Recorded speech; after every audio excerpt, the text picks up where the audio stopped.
या दो स्थितियां हैं, या तो हमारे विरोधियों ने हमारी सोशल मीडिया को हाईजैक कर रखा है, उनकी आईटी सेल ने, कि किसी भी तरह से शिक्षा मित्र जागरूक न होने पाए।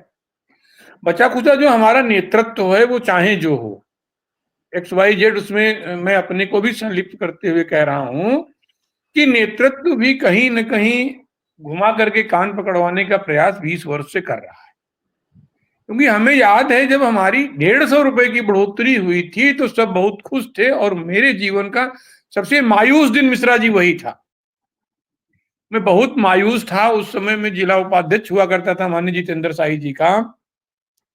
तो शाही जी ने मुझसे पूछा कि खुश नहीं हो, पहली बढ़ोतरी है। तो हमने कहा कि ये बढ़ोतरी नहीं है, ये जो ये जो बढ़ोतरी है मिश्रा जी, ये हमारे लिए हमारे ताबूत की कील है।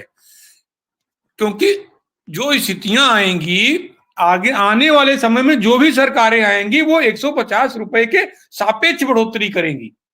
और वही दुर्भाग्य हुआ से एज ए शिक्षा मित्र सबसे बड़ी बढ़ोतरी 600 रुपए की माननीय मायावती जी के द्वारा की गई, सुश्री मायावती जी के द्वारा की गई। मतलब जो सबसे बड़ा विश्वासघात हमारे साथ हुआ वो माननीय उस समय हुआ जब मेरा मानदेय 2250 से उठा करके 2400 किया गया। और अगर ये देखा जाए कि शिक्षा मित्र और शिक्षक अनुपात उस समय 60% या 50% का था। 2300 शिक्षा मित्र पाता था और 4800-4500 के आसपास शिक्षक पाता था। यही बढ़ोतरी अगर 1000 के डिजिट में हुई होती मिश्रा जी, तो शायद आज हम 30,000 पूर्ण कर चुके होते और भारत का सबसे अधिक मानदेय पाने वाला राज्य उत्तर प्रदेश होता। मेरी इस विचारधारा पर, मेरे इस विश्लेषण पर आज तक कोई शिक्षा मित्र संगठन एग्री ही नहीं हुआ। इसके बाद प्रशिक्षण हुआ, प्रशिक्षण होता चला गया। आने वाले समय में एक नया बिंदु आया जब माननीय अखिलेश जी के द्वारा शिक्षा मित्रों को सहायक अध्यापक के पद पर विशेषाधिकार से प्रमोट कर दिया गया, ऑर्डर कर दिया गया, शिक्षक बना दिया गया।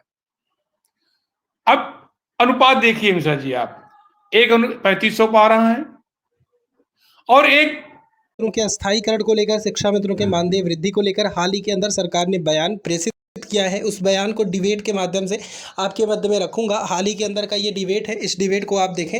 इसके बाद में आपकी क्या राय है इसके ऊपर आप कमेंट बॉक्स में लिखकर जरूर साझा करें। सभी साथी जो भी नए जुड़े हैं चैनल को सब्सक्राइब भी कर लें। अब आप सभी ये बयान सुने। 28,000 और 35,000 32,000 पा रहा है एक ही परिवार का बेटा।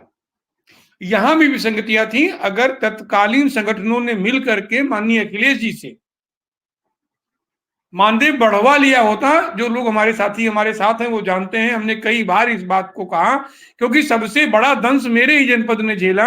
इसमें केवल 900 लोग शिक्षक बने और बाकी लगभग 2500 लोग अवशेष बचे रहे, 24-2500। लखनऊ तो बिल्कुल पूरा का पूरा अछूता रह गया। वहां पर भी हमारे नेताओं का बड़बोलापन कह लीजिए या उनका ओवर कॉन्फिडेंस, वो सरकार आ रही है।